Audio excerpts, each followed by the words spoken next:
Irmãos, hoje eu volto para a nossa série de mensagens inspiradas no livro de Provérbios.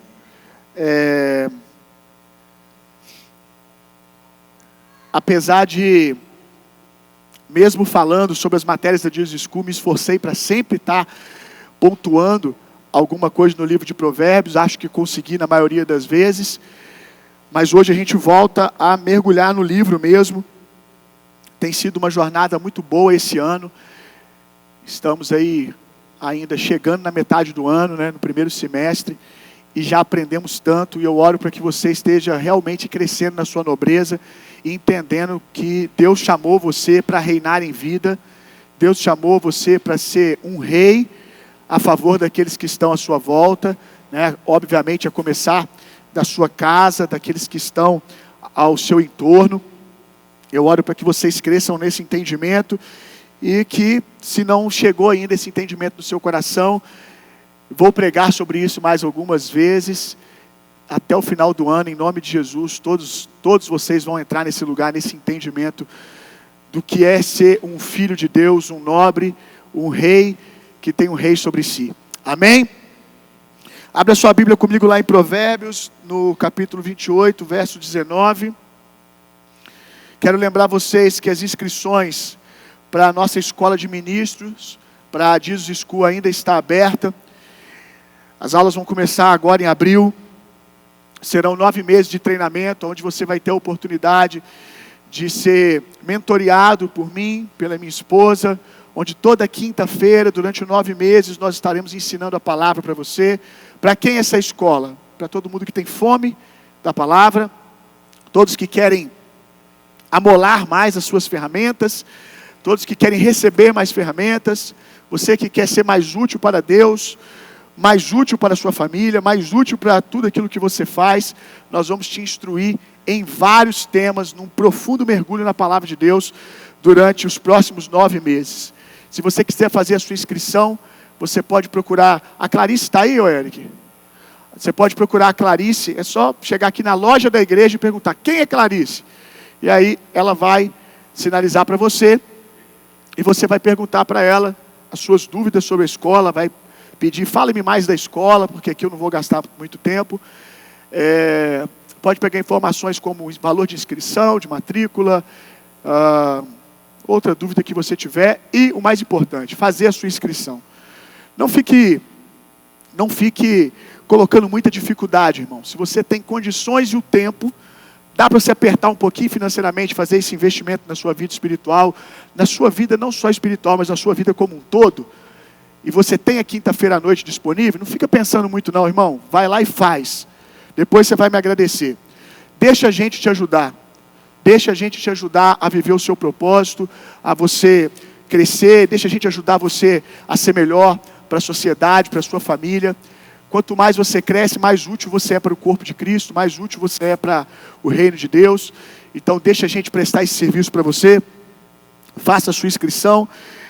Eu sempre fico com expectativa que o maior número de pessoas possível façam a escola, porque eu poderei, durante a minha vida, discipular pouquíssimas pessoas de perto, vida na vida, mentorear algumas mais, Pregar a palavra, eu prego para todos. Agora, se você pode entrar nesse lugar, desse treinamento mais próximo, que é essa mentoria, não é um discipulado 1 a 1, eu não vou conseguir sentar com você todos os dias, estar ali falando da sua intimidade, das suas demandas, mas vai ser uma mentoria, porque a gente vai estar sentado ali falando para você, conhecendo você e você caminhando conosco durante 9 meses, ali toda quinta-feira. Então, se você pode ter esse tempo, faça isso. Vai ser muito enriquecedor para você e para nós como igreja. Então vamos lá, Provérbios, capítulo 28, verso 19. Eu preguei essa palavra, compartilhei essa palavra com os líderes da igreja uns 2 meses atrás. E desde lá fiquei com vontade de trazer aqui para vocês, mas não houve ocasião, vai ser hoje.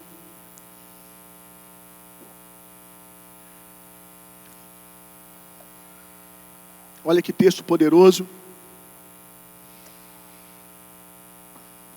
Quem cultiva sua terra, sacia-se de pão. Quem persegue ilusões, se fartará de miséria. Vamos ler de novo. Quem cultiva sua terra, sacia-se do pão. Quem persegue ilusões, se fartará de miséria. Olha, eu não sei se já houve uma geração tão emocionada como a geração de hoje. Talvez pelo advento da internet, que coloca muita coisa, muita informação diante das pessoas, e eu acho que isso acaba produzindo uma distração. Talvez por um tempo onde as pessoas têm sido treinadas, não sei se é a palavra, condicionadas a fugirem de qualquer desconforto, de qualquer tipo de sofrimento para o crescimento.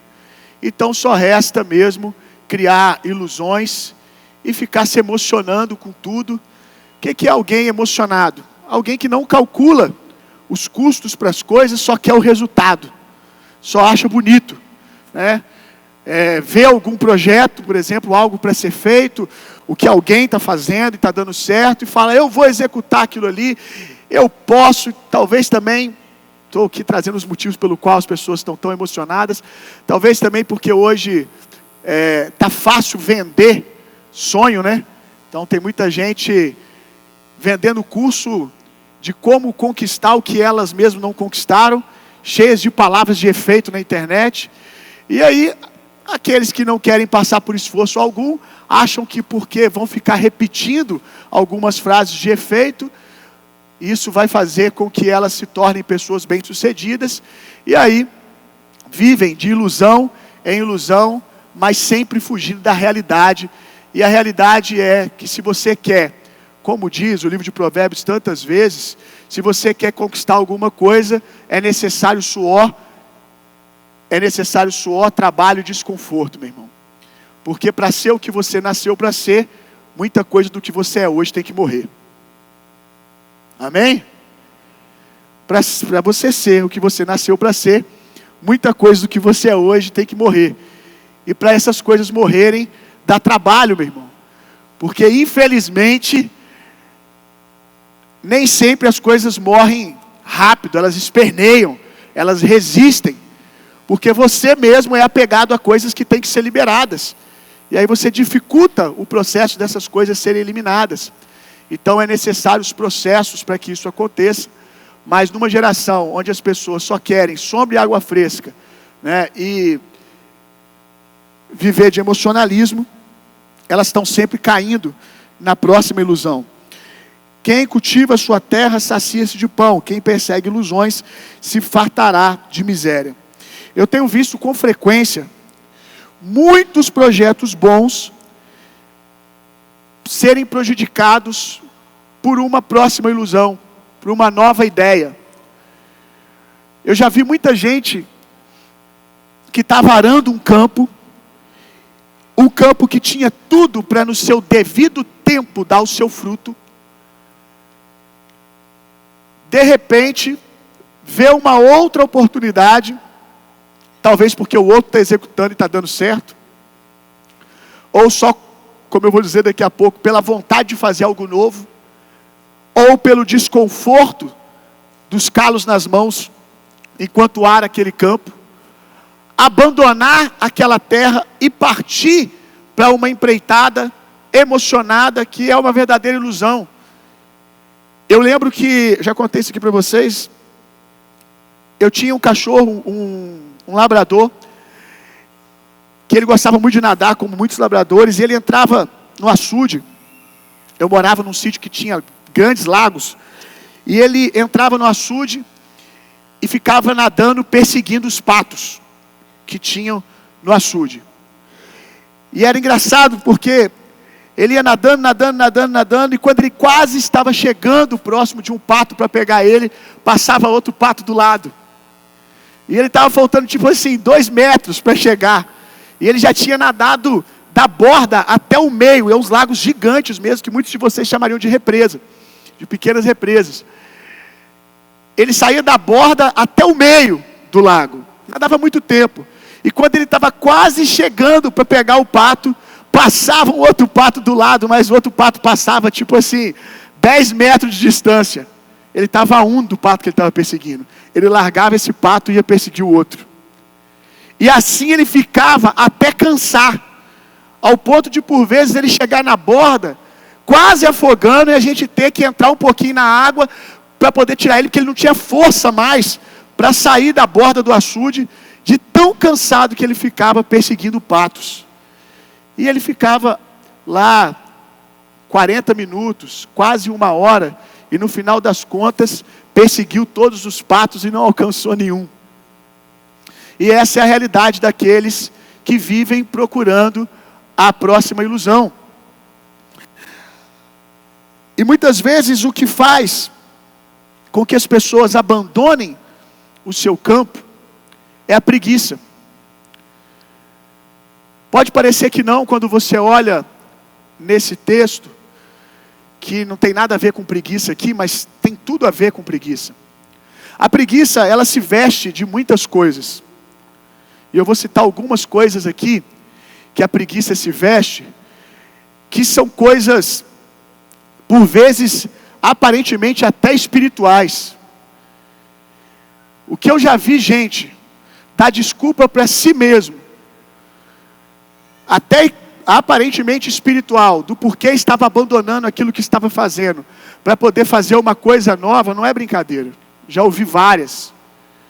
Uma das desculpas que eu vejo as pessoas darem para abandonar os seus campos, aquilo que o Senhor deu a elas, porém, está sendo trabalhoso, está sendo desgastante, e a gente tem a ideia que as coisas que Deus nos dá, mais para frente vou falar mais disso, que as coisas que Deus nos chama, que as coisas que Deus nos dá, sempre vão ser fáceis.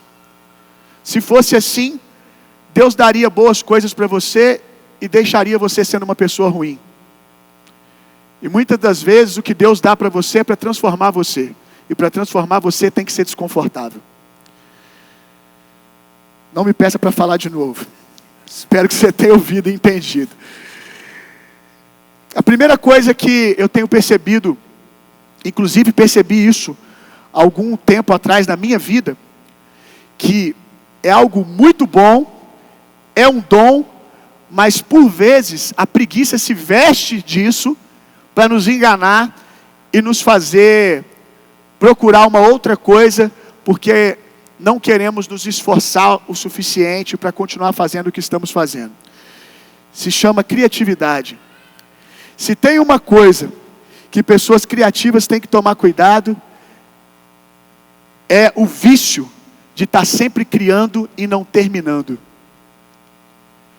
Pessoas criativas costumam ter uma paixão pelo início das coisas. E uma fraqueza muito grande em permanecer. E aí a gente pode olhar para nós e ver, não, eu realmente estou viciado em fazer coisas novas. Ou você pode se dar a desculpa de dizer assim, é que eu nasci só para criar e não para construir nada. Eu acredito que existem pessoas que, embora já ensinei que todo mundo nasce com habilidade criativa, e a habilidade criativa é desenvolvida na vida de todos, o quanto você estiver disposto a desenvolver isso, mas entendo que alguns vão ter como vocação áreas de criatividade. Porém, isso não dá a você a desculpa de ser alguém que só começa as coisas e não termina. Você vai ter que terminar algumas coisas na sua vida. Você vai ter que evoluir outras áreas da sua vida, além de começar as coisas. E pessoas muito criativas têm a tendência a perder o prazer quando as coisas vão se tornando rotineiras. Quando você tem que fazer a mesma coisa todos os dias, vai se perdendo aquele prazer, as coisas vão perdendo o brilho. Só que, muitas vezes você abandona não porque você nasceu para ser alguém só para criar, mas que você está com preguiça de fazer algo diferente, de aprender coisas novas, de ser lapidado. A preguiça vai fazer com que você busque o que é sempre mais confortável para você. E pessoas criativas, é confortável para elas ter ideias. É confortável para elas criar uma coisa nova. Você já tem essa habilidade. Já é algo desenvolvido na sua vida. Já é algo que você tem graça. Então a preguiça, quando ela percebe que você vai ter que fazer um pouco de esforço, ela vai dizer para você: vamos criar uma coisa nova. Vamos fazer uma coisa nova. Que tal a gente bolar tal projeto? Que tal a gente entrar em tal empreitada? E aí você vai ser sempre alguém de nível raso. Outra coisa que roubam as pessoas de continuarem trabalhando nos seus campos e levam elas a buscarem ilusões, e que a preguiça também se veste dessa coisa, é a tal da oportunidade. Deixa eu dizer uma coisa para você: nem toda oportunidade é para você, irmão. Nem toda porta que se abre diante de você é para você. Quando a gente está começando a caminhar com Jesus, eu sinceramente creio que pela nossa limitada capacidade de ouvir o Espírito, Deus nos poupa e abre quase que sempre boas portas diante de nós e não nos dá oportunidade, não permite que portas ruins se abrem diante de nós.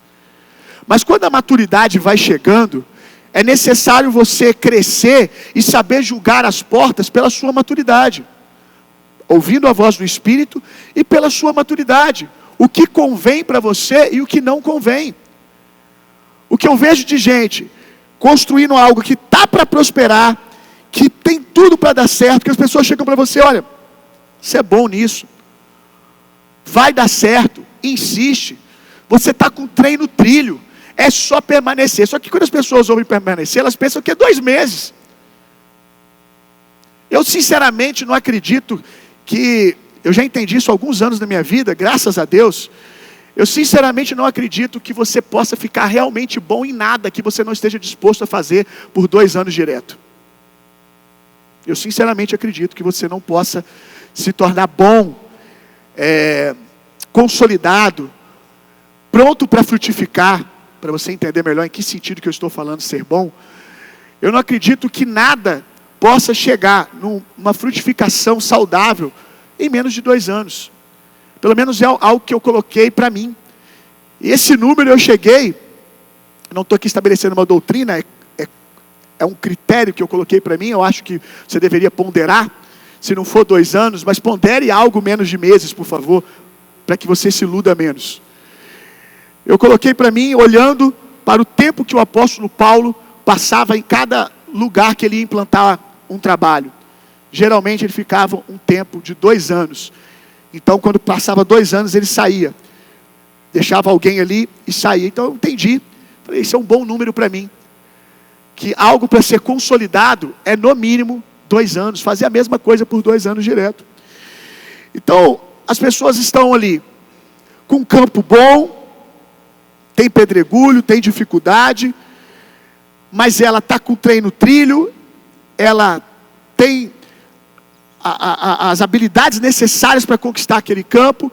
Aí de repente alguém olha para essa pessoa habilidosa e fala assim: eu tenho uma oportunidade para você.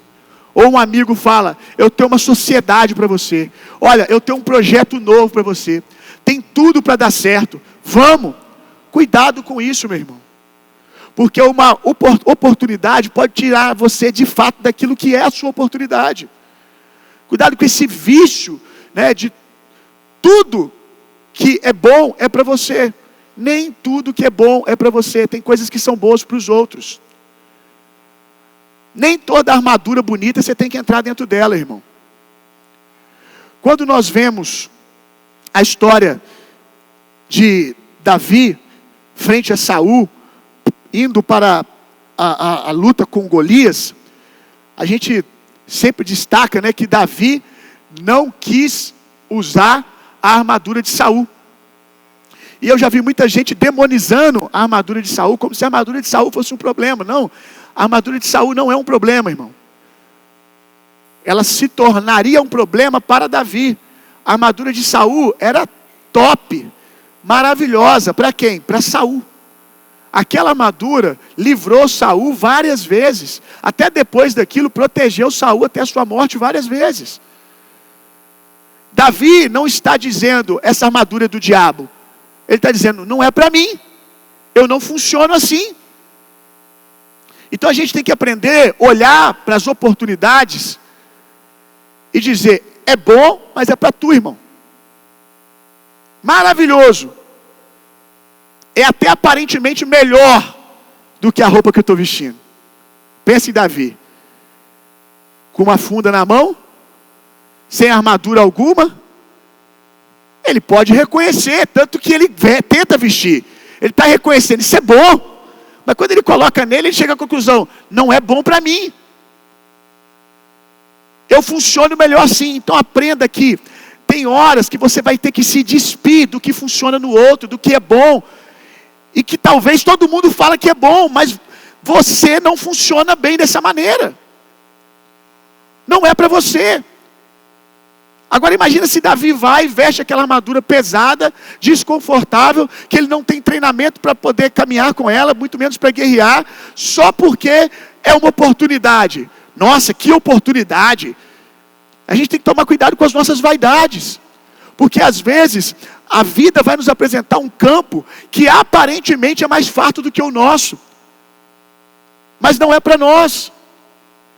A vida vai nos apresentar coisas que aparentemente são melhores do que aquilo que nós estamos fazendo, mas na hora que você chegar lá vai morrer na sua mão. Por quê? Porque não era para você, não foi feito para você. Então cuidado com a oportunidade, que muitas vezes a preguiça sinaliza para você, vamos, porque aqui a gente está gastando esforço demais, está dando trabalho cavar e arar essa terra. Outra coisa que a preguiça se esconde, falsas limitações.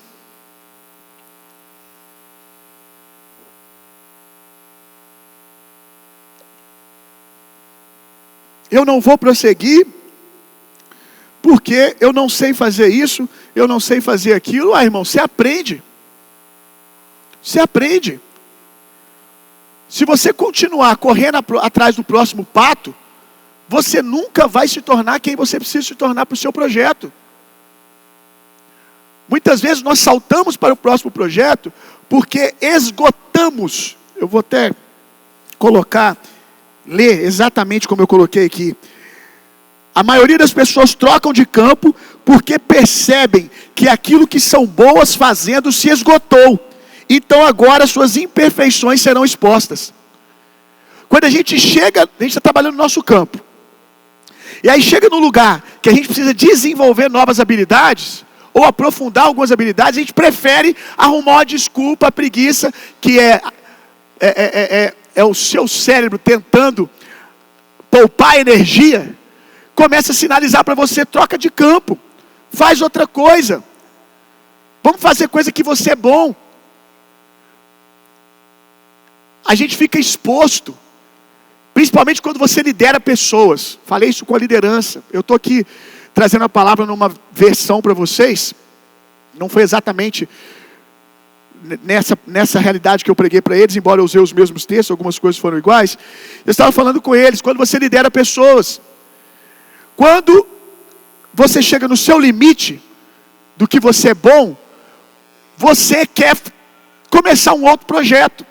Porque você não quer que as pessoas que trabalham com você descubram que você não sabe tudo. Descubram que você agora vai fazer uma coisa que você não tem tanta habilidade e vai cometer erros. E até ali, você era a expressão do sucesso. Tudo aquilo que você pegava para fazer, dava certo. Por quê? Porque eram coisas que você é habilidoso e treinado. Agora a sua equipe vai ver que você precisa pedir ajuda, que você não sabe fazer, que você está aprendendo, então um dia você acerta, o outro você erra. Mas o que você pensa ser horrível para a sua equipe, para o seu time, é maravilhoso. Porque você vai dar duas informações para o seu time. A primeira é de que pessoas incríveis precisam ainda de aprendizado e vai gerar fome de conhecimento neles também.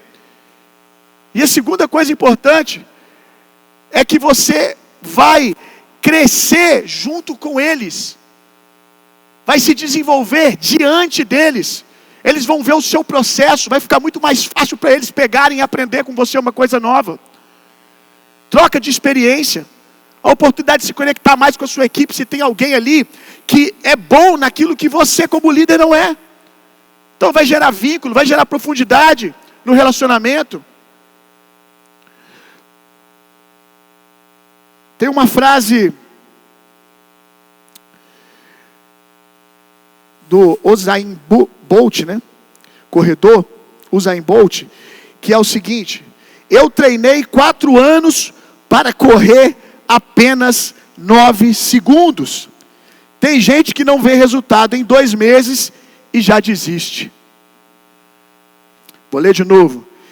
Eu treinei 4 anos para correr apenas 9 segundos. Tem gente que não vê resultado em 2 meses e já desiste. Imagina só, irmão.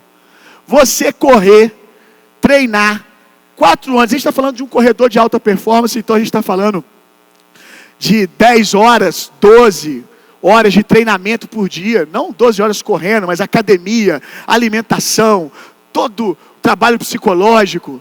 Correr todos os dias, para você correr 9 segundos. 9 segundos. 4 anos se dedicando para isso. E como ele diz, tem gente que acha que 2 meses é muita coisa. Tem gente que acha que 1 ano é muita coisa. Tem gente que acha que 1 ano e meio se dedicando a algo, para algo frutificar, é muita coisa. São os pedregulhos do seu campo que forjam você, meu irmão. Os mesmos pedregulhos que você pensa em abandonar o projeto quando você encara eles. O problema hoje, eu acho que a gente tem pouca familiaridade com a agronomia, pela realidade que nós vivemos hoje, né? Eu acho que muita coisa que é descrito no livro de Provérbios, não só no livro de Provérbios, as parábolas de Jesus, eram mais fácil captadas e entendidas pelas pessoas daquele dia que cultivavam a terra. Lembrando que essa era uma realidade de proximidade para todos. Se você tinha um campo ou não, você tinha familiaridade. Porque tudo girava em torno do campo. Ainda que você não tivesse um campo, você via esse processo acontecendo ao seu redor o tempo todo. Agora hoje não. Hoje você não planta aquilo que você come. Chega para você na sua casa ou você busca na prateleira. Aí você acha que porque é assim na sua vida natural, na sua vida espiritual vai ser também. Não será, irmão. Na vida, de fato, vai ser como a agronomia, como cuidar de um campo. Arar a terra, tirar pedregulhos, cavar buraco, plantar semente, regar todos os dias, dormir e ter fé de que vai semear, que o que você semeou vai crescer e vai dar fruto. Essas pessoas aqui tinham total familiaridade com isso e nós não temos. Então nós temos ficado cada vez pessoas mais fast food, sabe? Tudo é Nissime hoje, botou lá 3 minutos, está pronto. Acho que nem miojo gasta mais 3 minutos, deve ter miojo hoje de 1 minuto. Daqui a pouco você vai fechar a porta do micro-ondas, vai abrir, o miojo já vai estar pronto. Tudo está desse jeito. E as pessoas querem que a sua vida seja assim. E não é uma realidade. Isso é uma grande mentira. Se você quer de fato se tornar quem você nasceu para ser, pare de fugir dos pedregulhos do seu campo. Porque são esses pedregulhos que vão forjar o seu braço da fé. São esses lugares que sempre você encara pedra, dificuldade e você foge por conta da preguiça, que você chama de muitas coisas, é que o seu músculo da fé nunca é enrijecido. E você jamais vai poder se tornar quem você nasceu para ser. 1 Timóteo capítulo 1, verso 3. Enquanto você abre, ainda aqui pensando no desafio de permanecer no mesmo campo, ainda quando encontramos pedregulhos, eu servi por anos em um buraco antes de estar aqui, meu irmão. Mas sementes precisam de buracos para serem germinadas. Me lembro como hoje, quando eu estava pastoreando em Benfica, na igreja metodista. Eu já estava há uns 2 anos lá. E naquele momento eu estava no auge da prosperidade financeira do meu ministério. Ganhava R$300 por mês para trabalhar tempo integral. Integral, irmão. Chegava na igreja 9 horas da manhã e saía tarde da noite. Atendia gabinete a tarde inteira. A tarde inteira. E durante 1 ano eu não recebi nada. Depois comecei a receber o farto salário, graças a Deus, de R$300 e cesta básica. E 2 anos que eu estava lá, um dia um discipulador meu que eu não via há muitos anos, pelo menos pessoalmente, a gente falava muito pouco, quando a gente se esbarrava, não via assim, né, de sentar junto e conversar, às vezes se esbarrava no banco, na Alfield, em algum lugar, aí se cumprimentava, mas não tinha mais relacionamento de profundidade. Depois de uns 2 anos, ele me ligou, falou assim: eu preciso falar com você, encontra comigo em tal lugar. Eu falei: vou lá. E aí fui, e aí ele parou comigo, aqui do outro lado da rua, engraçado, né, hoje eu estou aqui, olha só. Parou comigo do outro lado da rua, em frente aonde era a IBPNE na época, que hoje é a Ágape. Aí parou em frente à IBPNE ali, eu desci com um discípulo comigo, que era o Diego. Diego estava comigo, o irmão aqui era dessa época, conhece esse discípulo. O Diego estava comigo, e aí desci do carro, aí esse cara virou para mim e falou assim: olha só, eu tenho uma proposta para te fazer. Eu estou congregando nessa igreja aqui, e a gente precisa de um pastor aqui para cuidar dos jovens. Deus está fazendo algo grande aqui, tem um grande mover de Deus acontecendo, e a gente precisa de um cara igual você para pastorear os jovens. E aí ele disse assim: o seu ministério não é um ministério para ficar naquele buraco. Não julgue ele é esculachado a si mesmo, mas ele é uma bênção. Não é para ficar naquele buraco. O seu ministério é um ministério para estar no centro. Você precisa sair daquele buraco. Eu vou assumir você, uma pessoa que tinha recurso. Não se preocupe, eu vou assumir você financeiramente. Vou te dar salário, vou te dar carro, trocar pneu do seu carro, botar gasolina. Você vai morar na minha casa, que é lá no bairro tal. Tudo que você precisar, eu vou te dar suporte para você vir para cá. Você só precisa pegar e sair daquele buraco lá. E na hora que ele falou isso, o Espírito Santo gritou no meu coração: ele está certo. Mas diga para ele que é o seu tempo de ficar no buraco. Lá é um buraco mesmo. O seu ministério é um ministério para o centro. Mas não é a hora. Agora é a hora de você ficar no buraco. Ele estava tão certo que hoje eu estou aqui na região central, e quando a igreja foi nascer, Deus falou comigo: vocês serão uma igreja para o centro. Porque vocês são uma igreja para a cidade, então vocês precisam estar no centro da cidade. E aí eu virei para ele e falei: você está certo mesmo. Lá é um buraco. Só que Deus disse comigo, para mim, que é tempo de ficar no buraco. E aí, voltei eu, irmão, para ficar com os R$300. E é alguém que eu confiava, que eu sabia que se eu fosse, eu teria todo o suporte que ele estava falando. E eu voltei para lá. Foi desconfortável? Foi. Foi um campo que tinha muito pedregulho, irmão. Oh, que luta! Mas eu fui sendo forjado ali. E hoje eu só sou quem eu sou por causa do buraco que eu não rejeitei. Hoje eu só estou onde eu estou porque eu continuei cavando a medida certa de plantar semente. Tem gente que quer cavar 1 mês e plantar semente. Semente essa que tem poder para frutificar muito mais se ela for colocada na profundidade certa. Tem semente que pode crescer no raso, mas o que cresce no raso, meu irmão, o que cresce no raso é árvore pequena. Se algo é realmente relevante e grande, precisa de um buraco grande. Então, eu não estou aqui do nada. Eu estou aqui porque eu decidi crescer para baixo primeiro. Eu decidi acreditar no meu campo quando ninguém acreditava nele. Na verdade, eu decidi ouvir a voz do Espírito, porque teve muitas vezes que eu também não acreditei também não. Muitas vezes que eu tive que ser exortado pelo Espírito Santo. Porque eu estou plantando, estou arando e não nasce nada. Estou regando e não nasce nada. E aí o Espírito Santo falava, creia somente. Você não entende de semente. Estava começando, hoje eu entendo um pouco mais de semeadura espiritual. Mas na época eu estava começando. E aí ele falava comigo, você não entende de semente, mas você está caminhando aqui com o melhor agricultor de todos os tempos. E eu estou dizendo para você, a terra é boa, a semente fui eu que te dei, eu só preciso que você permaneça. Lembra que eu já ensinei muito para vocês, tenho falado pouco ultimamente, que a única coisa que Deus espera de você é que você seja capaz de concordar com Ele? É isso, irmão. Deus, não estou vendo nada. Concorda comigo, só isso. Creia somente. É isso que eu preciso. 1 Timóteo capítulo 1, verso 3, a gente começa a ver que nem tudo que é de Deus é fácil e flui de maneira confortável.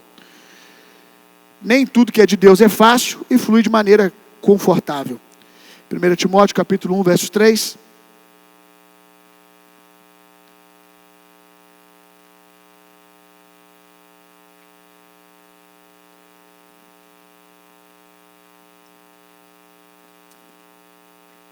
Paulo dizendo para Timóteo, lembrando que Timóteo é um jovem aqui, entre 17 e 19 anos de idade, um garotão, e Paulo vai pedir algo para esse jovem aqui que você dificilmente pediria, pelo menos na visão que nós temos hoje do que é formar líderes, formar pessoas, você pediria para o liderado que você ama. Conforme te solicitei, quando partia para a Macedônia, permanece em Éfeso, para advertires a certas pessoas que não mais ensinem doutrinas falsas. Ah, pastor, o que tem de mais aqui ele pedir para Timóteo, um jovem, ficar em Éfeso? É que você precisa entender o que é Éfeso aqui nesse momento, irmão.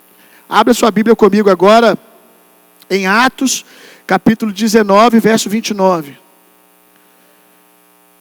Atos 19, 29. Paulo está pedindo para que Timóteo permaneça em um lugar que ele mesmo teve que ser retirado lá às pressas. Tamanha era a dificuldade de pregar o evangelho para esse povo em Éfeso. Um lugar extremamente hostil. Olha isso aqui. Rapidamente toda a cidade foi envolvida por absoluto alvoroço. O povo correu alucinado para o teatro, arrastando os companheiros de ministério de Paulo, os macedônios, Gaio e Aristarco. Então Paulo quis apresentar-se à multidão, mas os discípulos o contiveram. Também alguns dos oficiais religiosos romanos, amigos de Paulo, chegaram a mandar-lhe um recado expresso, rogando-lhe que não se arriscassem em ir até o teatro.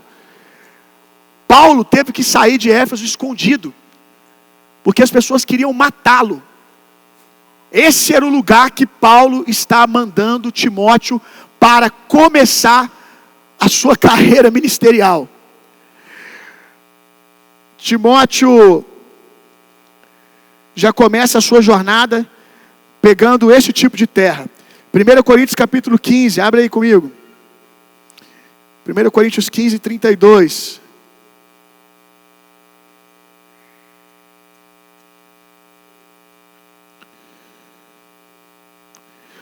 Portanto, se foi simplesmente por razões humanas que lutei com feras em Éfeso, que lucro obtive com isso. Olha qual é a denotação que Paulo dá para o ambiente de Éfeso. Eu lutei com feras selvagens. Esse é o diagnóstico que ele dá para o tipo de pessoa que tinha em Éfeso. 2 Coríntios capítulo 1, verso 8 e 9.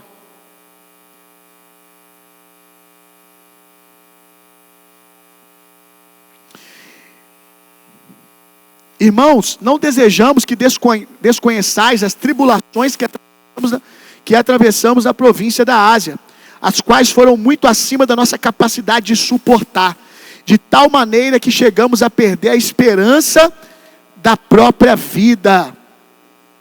É isso aqui que Paulo experimentou e dá de diagnóstico de Éfeso, aonde ele está enviando Timóteo.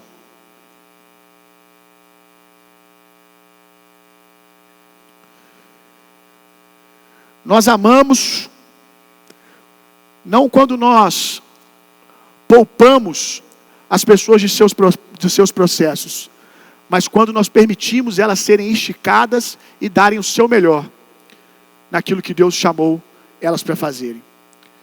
Nós como líderes hoje, inclusive porque estamos sendo influenciados por esse contexto, aonde não podemos ter desconforto algum, aqueles que lideram aqui, temos a tendência de poupar as pessoas daquilo que nos forjou.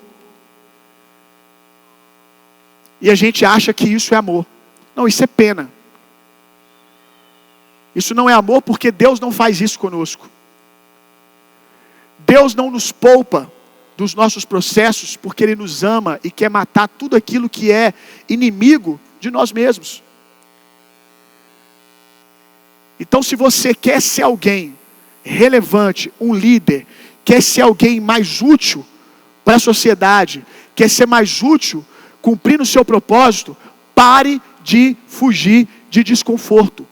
Pare de ficar buscando os caminhos mais fáceis. Se Deus está te chamando para Éfeso, se o lugar que você está hoje é rodeado de feras, saiba que Deus não chama ninguém sem dar a Ele graça e poder para executar uma missão.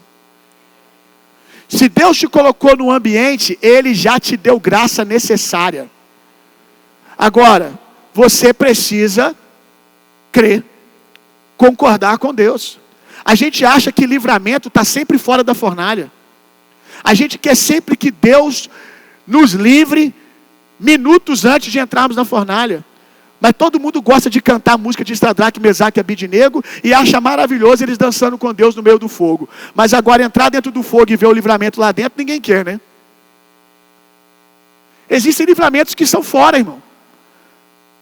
Existem provisões que chegam fora.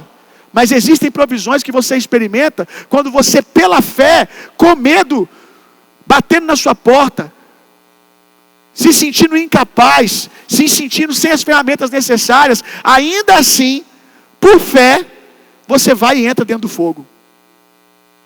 E aí lá, o Senhor aparece e te livra. Muitos dos livramentos que você vai ter, dos romperes que você vai viver na sua vida, serão fruto de você ir com medo mesmo. Porque isso significa que você decidiu não confiar na força do seu braço. Que você decidiu confiar no Senhor. E como eu disse, cuidado, porque a preguiça se veste de muitas coisas, inclusive de medo.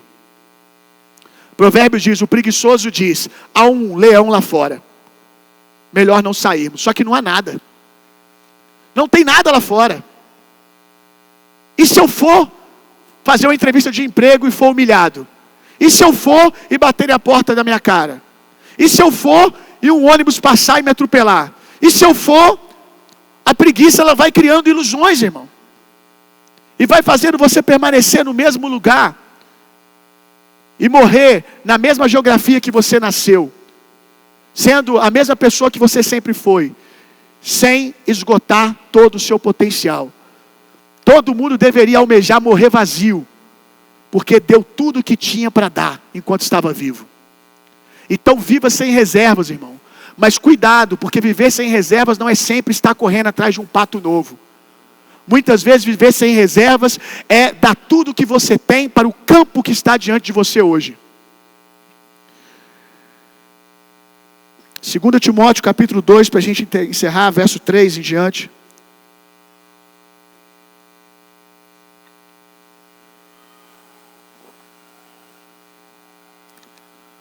Quero lembrar você que a Bíblia conta uma história muito linda, que eu gosto muito, de um dos valentes de Davi, Samá. Samá, quando os inimigos invadem uma região aonde ele estava, invadem a sua geografia, todos fogem, só Samá permanece. E a Bíblia diz que Samá se coloca em frente a um campo de lentilhas. E ele se coloca em posição, e ele enfrenta um exército inteiro durante horas, e destrói todos aqueles homens, todos aqueles inimigos. Samá decidiu proteger aquilo que a maioria deve ter pensado, é só um campo de lentilha. Mas ele olhou e disse: eu vejo aqui a provisão da minha casa e da minha família, o inimigo não vai me roubar isso aqui. Eu vou lutar por aquilo que eu acredito. Às vezes o que falta é isso, meu irmão. Você se posicionar na frente do seu campo de lentilhas. Pastor, você falou de alguém que todo mundo diz: vai frutificar, vai dar certo. No meu caso é diferente. As pessoas que estão ao redor não acreditam no meu campo de lentilha. Não seja tolo de não ponderar, de não pensar, de analisar, porque se existem pessoas relevantes falando, você deve sentar e dar ouvido, porque você pode estar trabalhando no campo errado. Porém, entretanto, se são pessoas irrelevantes, ou se você está extremamente convicto, permaneça e lute pelo seu campo. Você não vai se perdoar de não ter dado tudo de você, irmão, se você tinha uma palavra de Deus. Quem é casado aqui, os homens, saibam que por vezes vocês vão ter que trabalhar em campos que as suas esposas não conseguem ver o que você vê. Isso é sacerdócio, isso é liderança. E a sua esposa: eu não entendo. Se ela for uma mulher sábia, ela vai dizer: eu não entendo, não consigo opinar, para mim não está fazendo sentido, mas eu estou com você, amor, em oração. Mas não consigo estar com você na mesma convicção, no entendimento que você está. E se a sua mulher está falta de sabedoria naquele momento e diz: isso não vai dar certo, e você tem certeza, mas saiba que depois você vai ter que arcar com isso. Se você tem certeza, vá, meu irmão, porque é o seu papel, muitas vezes, lutar sozinho pelo seu campo de lentilha. Essa é a diferença de um líder para os seus liderados. É algo que Deus tem falado muito no meu espírito esses dias. Um texto que eu já li tantas vezes, mas caiu como revelação esses dias. A diferença de um líder e dos seus liderados, no momento em que Jesus está no barco e uma tempestade assola o barco. Os liderados estão inquietos, correndo de um lado para o outro, gritando, e Jesus está, é necessário dar ênfase, literalmente dormindo. A diferença de um líder para os seus liderados é a capacidade que o líder tem de dormir no mesmo lugar que todos estão inquietos e gritando. E é literalmente, irmão, dormir. Porque o que a gente chama de descansar é o processo de tentar descansar. Tudo bem. Mas tem hora que a gente diz assim: eu estou descansando, o pau está quebrando, eu estou descansando. Mas você está assim: estou tentando, na verdade. Abre o olho, eu tenho que dormir, eu tenho que descansar. Mas Jesus não estava assim, irmão. Ele teve que ser acordado. Ele teve que ser acordado. Ele estava literalmente descansando, enquanto os seus liderados estavam em pânico. Você não se torna essa pessoa de um dia para o outro, meu irmão. Você veleja muitos barcos antes. Muitos mares, melhor dizendo. E mar tranquilo não faz bom marinheiro. São muitos processos para você chegar nesse lugar. São muitos processos para você chegar no lugar aonde você se torna bom em arar terra.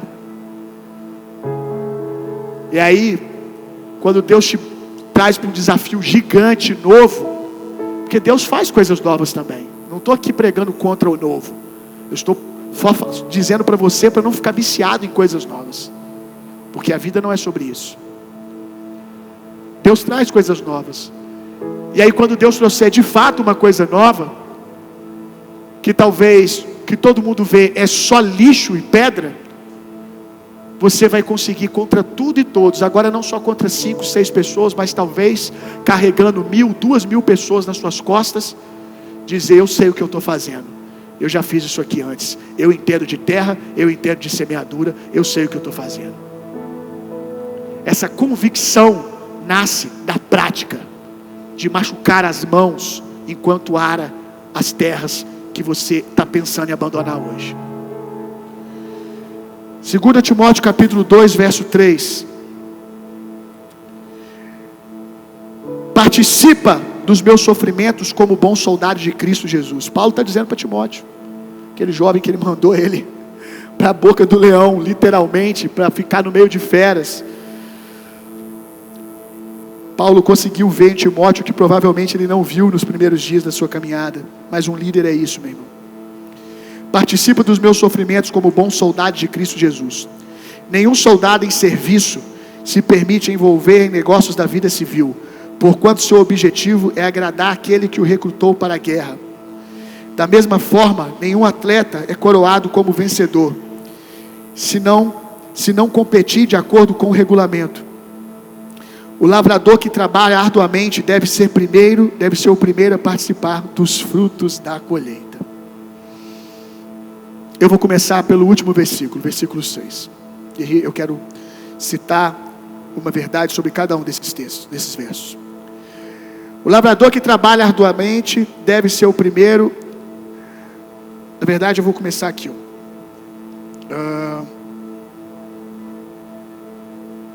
Verso 5. Da mesma forma, nenhum atleta é coroado como vencedor se não competir, diga comigo, de acordo com o regulamento. Não quebre os processos, irmão. Não force portas. Não quebre os regulamentos. Tem muita gente correndo a corrida, mas quebrando princípios. Tem muita gente correndo a corrida, quebrando valores. Tem muita gente correndo etapa da corrida que não é para correr, tentando apressar as coisas. Aqui diz que o atleta que é premiado é aquele que corre a corrida segundo os regulamentos. Qual foi o regulamento de Deus para mim naquele dia? Volta. O regulamento de Deus para mim aquele dia foi: volta para trás, ou permanece aonde você está. Se eu entrasse naquele time, naquele momento, no lugar que Deus de fato tinha para mim, no tempo errado, eu estaria quebrando o regulamento. E cuidado, porque o regulamento que é para você não é o mesmo que é para o outro. E com cuidado com a comparação. Nós não estamos competindo uns com os outros, meu irmão. A sua corrida é uma corrida aonde você tem que estar no time certo, no lugar certo. Não contra alguém, é contra você mesmo. Essa é a sua corrida. Agora sim, o verso 6. O lavrador que trabalha arduamente deve ser primeiro a participar dos frutos da colheita. Existe uma grande colheita, um pagamento para fidelidade e constância. Vale a pena, meu irmão. Quando for a hora da colheita, Deus mesmo dirá a você: agora coma, agora celebre, agora aproveite. Eu vejo algumas pessoas que demonizam a celebração dos outros. Ah, fulano agora está fazendo viagem, fulano agora comprou isso, comprou aquilo. Irmão, o trabalhador é digno de usufruir da sua colheita. Ao invés de você ficar com inveja da colheita do outro, decida ser inspirado a arar a terra como ele arou. É mais útil para você. Nunca fomos enganados, irmão.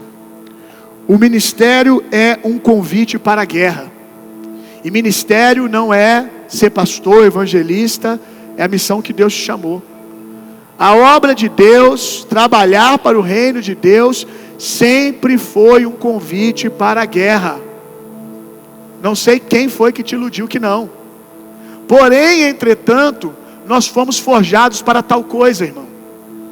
Então, não teremos prazer e qualidade de vida de outro jeito. Carro é feito para quê? Para andar. Quantos aqui sabem que carro parado anos dentro de uma garagem estraga? Por quê? Porque ele foi feito para estar em movimento. Deixa eu dizer uma coisa para você, que se cair como revelação, você para de ter medo de desconforto, de correria, de trabalho, de pressão. O seu Criador, quando fez você, Ele fez você para estar em movimento.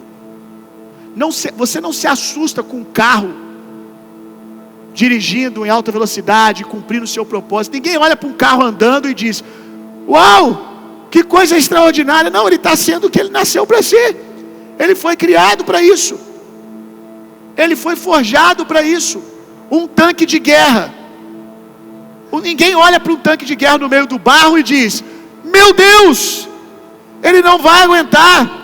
Não, você só fica olhando o estrago que ele vai fazer no barro. Ninguém olha para um carro 4x4, para um Jeep, fazendo uma trilha e diz: uau, como ele consegue fazer isso? Não, ele foi forjado para isso. Então entenda que você foi forjado para estar em movimento, para vencer desafios. Você foi forjado, eu te provo isso. O seu cérebro produz hormônio para que você dê conta das coisas à medida que você usa o seu corpo. Por que hoje nós estamos tendo uma geração de 18, 17 anos com a metade da produção de hormônio daqueles que hoje estão com 50 anos de idade? Porque crescem sentados na frente de um computador e ali ficam. Não arrancam o tampão do dedo, não jogam a bola, não pegam a chuva. O que o corpo vai entendendo? O cérebro humano, ele é naturalmente preguiçoso. Ele poupa energia. Eu não vou produzir hormônio para quem não precisa. Entenda que você está mais exposto para quebrar parado do que em movimento. Você tem mais chance de se ferir parado do que em movimento. Você não foi feito para ficar acomodado. Você foi feito, forjado para a guerra, irmão. E quanto mais você faz, mais energia você tem, mais força você tem, mais criatividade você tem. À medida que você usa, o seu corpo vai celebrando. Agora sim. Agora sim. Foi para isso que a gente foi feito. Joga a gente no barro que a gente se diverte. É isso, meu irmão. A esposa do Conigan, que é o fundador da Jocum, Darlene Conigan. Eu nunca sei falar o nome dele, sobrenome. Quem sabe aí, gente? Eu acho que é Conigan mesmo. A esposa do fundador da Jocum, com 80 anos de idade, cerca de 80 anos de idade, uma jovem senhora, ela disse: se você não sente, presta atenção nisso aqui, irmão. Se você não sente, algumas vezes na sua semana, a sensação que está se afogando diante das suas atividades, você se acomodou e parou de crescer. 80 anos de idade está procurando desafio, irmão. 80 anos de idade está procurando uma vida radical. Sabe por que ela está com 80 anos e cheia de vida? Porque ela vem vivendo essa filosofia aqui todos os dias da vida dela. O dia que você parar de se movimentar, você está prestes a morrer. Você foi feito para se movimentar e para produzir. Se coloque de pé no seu lugar.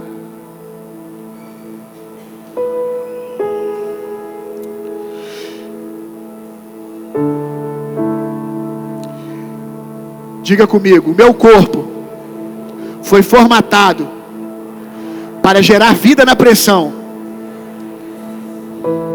e morrer no comodismo.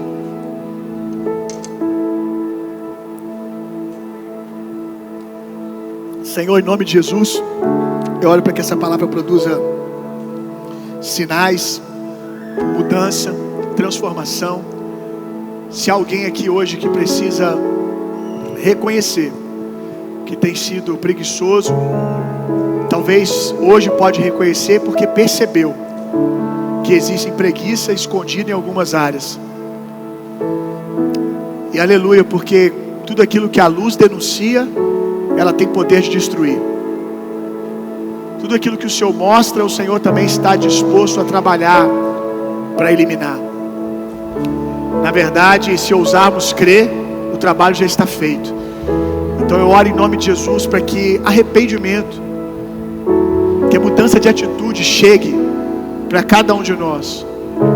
Existem coisas grandes e extraordinárias para nós executarmos, mas que estão para aqueles que decidem concordar com o Senhor, decidem parar de fugir. Tem habilidades novas que alguns precisam desenvolver, que vai ser tão útil para o seu reino, para abençoar tantas pessoas, que o diabo tem de todas as maneiras tentado impedir, dizendo para essa pessoa que ela já tem tudo que ela precisa e é isso mesmo. Eu oro em nome de Jesus para que toda mentira do diabo tentando nos paralisar, tentando nos roubar, sejam aniquiladas a nossa mente agora. Em nome de Jesus, eu oro por espírito de ousadia, fruto de conhecimento, que venhamos mergulhar numa jornada buscando mais, Senhor, buscando mais. Como temos aprendido tanto no livro de Provérbios, precisamos perseguir a sabedoria mais do que o ouro, mais do que a prata. Abençoa, Senhor, os teus filhos. Abençoa aqueles que estão diante de um campo que está cheio de pedras, mas é o campo que o Senhor deu a eles. Renova as forças, renova as forças, fortalece o joelho cansado, fortalece os ombros caídos, dá fôlego, Senhor. O Senhor é o Deus que chama, mas o Senhor também é o Deus que encontra no meio da tempestade. Ah, Senhor, como é bom andar contigo, como é bom confiar no Senhor. Tantas vezes eu me vi andando sobre as águas e de repente comecei a afundar, e o Senhor veio na minha direção e me levantou, me ergueu, porque aquilo não era só sobre mim, mas era sobre uma palavra que o Senhor tinha dito. Se há alguém aqui naufragando na missão que o Senhor chamou, que ele erga as mãos agora, porque o Senhor vai arrancar ele desse naufrágio e vai renovar as forças dele, Senhor.